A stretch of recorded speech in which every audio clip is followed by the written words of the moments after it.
जय Swaraj world TV की स्वागतम। తెలంగాణ రాష్ట్రంలో మే 13వ తారీఖు నాడు 17 లోక్సభ స్థానాలకు ఎన్నికలు జరగబోతున్నాయి। ఈ 17 లోక్సభ స్థానాలలో ఏ పార్టీ ఎన్ని లోక్సభ స్థానాల్లో విజయం సాధించబోతుంది, ఏ లోక్సభ స్థానం పరిధిలో ఏ పార్టీకి విజయ అవకాశాలు ఉన్నాయనేటటువంటి విశ్లేషణ కార్యక్రమాన్ని జై స్వరాజ్ వరల్డ్ టీవీ చేపట్టింది। దానిలో భాగంగానే సికింద్రాబాద్ లాంటి ఒక కీలకమైనటువంటి లోక్సభ స్థాన పరిధిలో ఏ పార్టీకి విజయ అవకాశాలు ఉన్నాయి, ఏ పార్టీ విజయం సాధించబోతుందనేటటువంటి విశ్లేషణ చేస్తున్నటువంటి క్రమంలో సికింద్రాబాద్ లోక్సభ స్థానానికి ఒక ప్రత్యేకమైన గుర్తింపు ఉన్నది। తెలంగాణ రాష్ట్రం ఏర్పాటైన తర్వాత 2014లో జరిగిన లోక్సభ ఎన్నికల్లోనూ 2019లో జరిగినటువంటి లోక్సభ ఎన్నికల్లోనూ భారతీయ జనతా పార్టీ అభ్యర్థులే ఇక్కడి నుంచి విజయం సాధించారు। 2014 లోక్సభ ఎన్నికల్లో బండారు దత్తాత్రేయ విజయం సాధిస్తే 2019 లోక్సభ ఎన్నికల్లో కేంద్ర మంత్రి కిషన్ రెడ్డి విజయం సాధించారు। అయితే ప్రస్తుతం జరుగుతున్నటువంటి 2024 లోక్సభ ఎన్నికల్లో సికింద్రాబాద్ లోక్సభ పరిధి నుండి ఎవరు విజయం సాధించబోతున్నారనేటటువంటి ఉత్కంఠత అయితే రేగుతున్నటువంటి క్రమం ఉంది। ఇక్కడ 3 పార్టీలు బలంగా పోటీ పడుతున్నాయి। కాంగ్రెస్ పార్టీ నుంచి దానం నాగేందర్ ఖైరతాబాద్ ఎమ్మెల్యే పోటీ పడుతున్నారు। దానం నాగేందర్ ఇటీవల జరిగినటువంటి శాసనసభ ఎన్నికల్లో ఖైరతాబాద్ నుంచి బీఆర్ఎస్ పార్టీ నుంచి విజయం సాధించినప్పటికీ కూడా పార్టీ మారి కాంగ్రెస్లోకి వచ్చి సికింద్రాబాద్ లోక్సభ స్థానం నుంచి ఎంపీ అభ్యర్థిగా పోటీ చేస్తున్నారు। బీఆర్ఎస్ నుంచి సికింద్రాబాద్ నుంచి విజయం సాధించినటువంటి ఎమ్మెల్యేగా విజయం సాధించినటువంటి మాజీ మంత్రి మాజీ డిప్యూటీ స్పీకర్ అయినటువంటి పద్మారావు పోటీ చేస్తున్నారు। అదేవిధంగా సిట్టింగ్ ఎంపీగా ఉన్నటువంటి కిషన్ రెడ్డి భారతీయ జనతా పార్టీ నుంచి ఇక్కడ పోటీ చేస్తున్నారు। ముగ్గురు అభ్యర్థులు కూడా బలమైనటువంటి అభ్యర్థులే, స్థానికమైనటువంటి అభ్యర్థులే ఇక్కడి నుంచి పోటీ చేస్తున్నారు। ఈ నియోజకవర్గంలో ముక్కోణపు పోటీ నెలకొని ఉన్నట్టుగా, ట్రయాంగిల్ ఫైట్ నెలకొన్నట్టుగా కనపడుతుంది। 2019 లోక్సభ ఎన్నికల్లో సికింద్రాబాద్ లోక్సభ స్థానం నుంచి బీజేపీ అభ్యర్థిగా పోటీ చేసినటువంటి గంగారపు కిషన్ రెడ్డి ఇక్కడ విజయం సాధించారు। మోడీ క్యాబినెట్లో సెంట్రల్ క్యాబినెట్ మినిస్టర్గా కూడా పనిచేస్తున్నటువంటి క్రమంలో 2019 లోక్సభ ఎన్నికల్లో ఏ పార్టీకి ఎన్ని ఓట్లు వచ్చాయనేటటువంటి విషయాన్ని గమనిస్తే గెలిచినటువంటి బీజేపీకి 3,84,000 ఓట్లు వస్తే సమీప బీఆర్ఎస్ అభ్యర్థికి 3,22,000 తలసాని సాయి కిరణ్కి వచ్చినటువంటి సందర్భం ఉంది। దరిదాపు 50,000 ఓట్ల మెజార్టీతోటి కిషన్ రెడ్డి ఇక్కడ గెలుపు సాధించారు। కాంగ్రెస్ పార్టీ నుంచి పోటీ చేసినటువంటి అంజన్ కుమార్ యాదవ్కి 1,73,000 ఓట్లు మాత్రమే ఇక్కడ వచ్చాయి। అయితే ఇటీవల జరిగినటువంటి శాసనసభ ఎన్నికలలో సికింద్రాబాద్ లోక్సభ పరిధిలో ఉన్నటువంటి 7 శాసనసభ స్థానాల్లో బీజేపీ ఒక్క శాసనసభ స్థానాన్ని కూడా గెలుచుకోలేకపోయింది। బీఆర్ఎస్ 6 శాసనసభ స్థానాల్లో గెలిస్తే ఎంఐఎం ఒక్క శాసనసభ స్థానంలో గెలిచింది, అది నాంపల్లిలో గెలిచినటువంటి సందర్భం। అంటే ఈ లోక్సభ స్థానం పరిధిలో బీఆర్ఎస్ పార్టీ బ్రహ్మాండమైనటువంటి విజయం సాధించింది, 6 శాసనసభ స్థానాల్లో విజయం సాధించింది అనేటటువంటి విషయాన్ని ఇక్కడ మనం చూడాలి। అయితే 2023 అసెంబ్లీ ఎన్నికల సందర్భంగా 7 శాసనసభ స్థానాల్లో ఏ పార్టీకి ఎన్ని ఓట్లు వచ్చాయనే విషయాన్ని గమనిస్తే అత్యధికంగా ఓట్లు బీఆర్ఎస్ పార్టీకి వచ్చాయి, 4,63,000 ఓట్లు వస్తే సెకండ్ హైయెస్ట్ కాంగ్రెస్ పార్టీకి వచ్చాయి, 2,79,000 ఓట్లు వచ్చాయి। కానీ బీజేపీ తన ఓటు బ్యాంకుని గణనీయంగా కోల్పోయినట్లుగా మనకు కనపడుతుంది।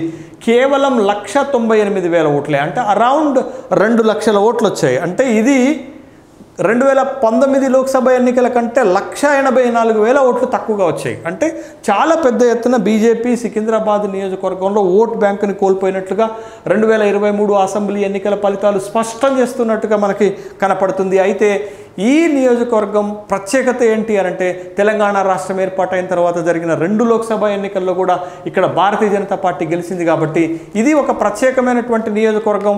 దేశవ్యాప్తంగా బీజేపీ 3వ గెలవబోతుందని మోడీ చరిష్మా ఉండటం వల్ల ఇక్కడ భారతీయ జనతా పార్టీకి ఒక సెక్షన్ ఆఫ్ పీపుల్ పెద్ద ఎత్తున ఓటింగ్ చేస్తుంది కాబట్టి సికింద్రాబాద్ లోక్సభ స్థానంలో 3వ కూడా భారతీయ జనతా పార్టీ గెలవచ్చు అనేటటువంటి అంశాన్ని మనం ఇక్కడ చూడాల్సినటువంటిదిగా ఉంది।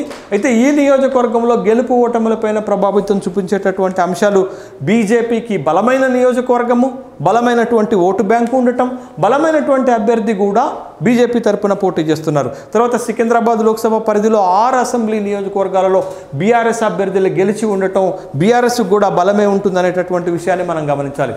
అయితే ఈ 4 నెలల కాలంలో జరిగినటువంటి రాజకీయ పరిణామాల్లో దానం నాగేందర్ లాంటి ఒక బలమైనటువంటి నేత కాంగ్రెస్ పార్టీలోకి రావటం, లోక్సభ అభ్యర్థిగా పోటీ చేయటం, ఇక్కడ కాంగ్రెస్ అభ్యర్థి పోటీ చేయటం, ఒక బలమైనటువంటి అభ్యర్థిని దింపారు. అయితే ఈ లోక్సభ పరిధిలో ఉన్నటువంటి ముస్లిం ఓటు బ్యాంకు కనుక కాంగ్రెస్ పార్టీకి కనుక టర్న్ అయితే కాంగ్రెస్ పార్టీకి ఇక్కడ పెద్ద విజయం సమకూరేటటువంటి అవకాశం ఉంది. అయితే 2014 ఎన్నికల్లో కనుక మనం చూస్తే ఎంఐఎంకి 1,45,000 ఓట్లు ఈ నియోజకవర్గంలో పడ్డాయి. అంటే ఎంఐఎంకి కూడా బలమైనటువంటి ఓటు బ్యాంక్ ఈ నియోజకవర్గంలో ఉంది.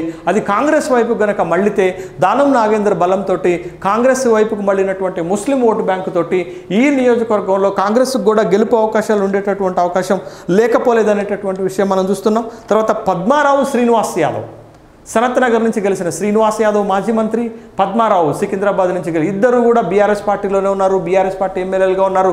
వీళ్ళిద్దరు కూడా సికింద్రాబాద్ లోక్సభలో బీఆర్ఎస్ గెలుపులో కీలకమైనటువంటి పాత్ర పోషించేటటువంటి వాళ్ళే. అదేవిధంగా మాగంటి గోపీనాథ్, అరకపూడి గాంధీల వైఖరి కూడా ముఖ్యం.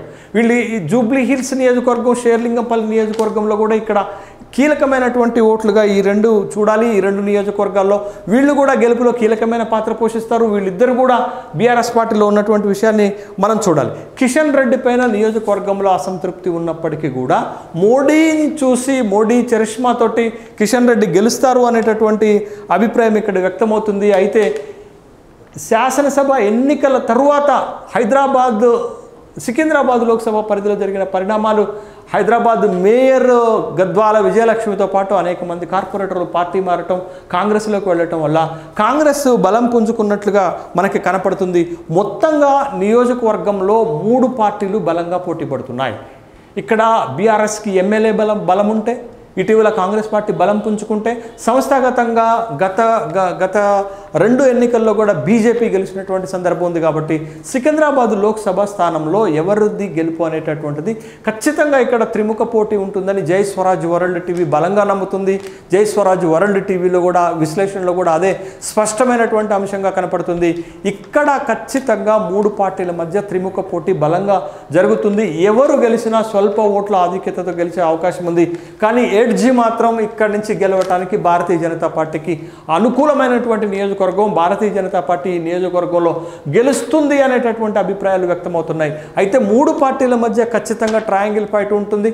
ఎవరు గెలిచినా స్వల్ప ఓట్ల ఆధిక్యతతోటే గెలుస్తారు. గత ఎన్నికల్లో కూడా కిషన్ రెడ్డి 50,000 ఓట్ల ఆధిక్యతతోటే గెలిచారు. కానీ గతంలో ఉన్నటువంటి పరిస్థితులు సికింద్రాబాద్ నియోజకవర్గంలో ఈసారి బీజేపీకి కలిసి రావట్లేదు అనేటటువంటి విషయాన్ని ఇక్కడ మనం గమనించాలి. సికింద్రాబాద్లో ఖచ్చితంగా కిషన్ రెడ్డి పైన అసంతృప్తి ఉంది. అది ఇటీవల జరిగినటువంటి శాసనసభ ఎన్నికల్లో అంబర్పేట నియోజకవర్గంలో కూడా, తన సొంత నియోజకవర్గంలో కూడా కృష్ణ యాదవ్ని బీజేపీ అభ్యర్థిని గెలిపించుకోలేకపోయారనేటటువంటి అపవాదు కూడా కనపడుతున్నటువంటి నేపథ్యంలో చూడాలి సికింద్రాబాద్ నియోజకవర్గంలో ఏ పార్టీకి విజయం వరించబోతుంది అనేటటువంటి విషయాన్ని. జై స్వరాజ్ వరల్డ్ టీవీలో మాత్రమైతే ఖచ్చితంగా ఇక్కడ త్రిముఖ పోటీ జరగబోతుంది అనేటటువంటి విషయం స్పష్టమవుతుంది. ఎవరు గెలిచినా స్వల్ప ఓట్ల ఆధిక్యతతో గెలిచే అవకాశం ఉంది. 3 పార్టీలకు గెలుపు అవకాశాలు ఉన్నప్పటికీ కూడా కాస్త ఎడ్జ్లో భారతీయ జనతా పార్టీకి గెలుపు అవకాశాలు ఉన్నట్లుగా కనపడుతుంది.